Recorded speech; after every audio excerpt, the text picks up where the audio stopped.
महंतियों में अंदर जल का चिंता देते सुबह और शाम। महंतियों में अंदर जल का चिंता देते सुबह और शाम।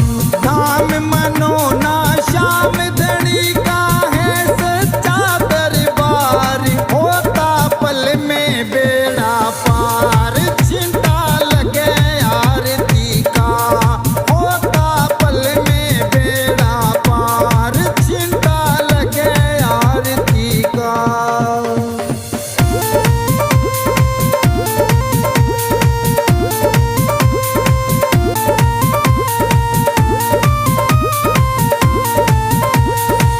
किस्मत वाले भक्तों पे इस जल का छींटा लागे।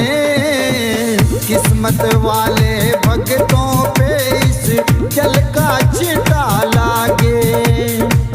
आरती के जो दर्शन करता भरे रहे भंडार, होता पल में बेड़ा पार। छींटा लगे आरती का, होता पल में बेड़ा पार। चिंता लगे आरती का।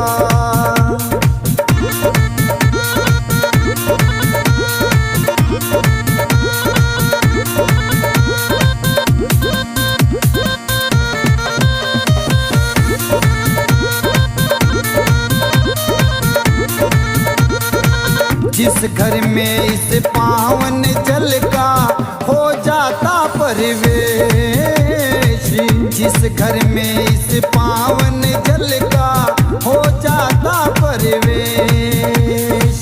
धन दौलत की कमी रहे ना सुखी रहे परिवार, होता पल में बेड़ा पार। चिंता लगे आरती का, ओ लगे आरती का।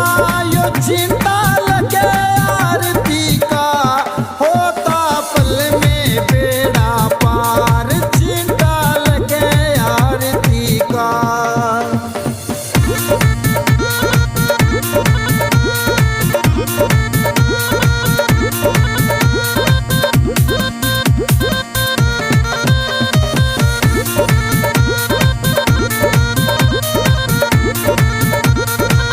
इस जल का है छींटा ऐसा काटे रोग बीमारी। इस जल का है छींटा ऐसा काटे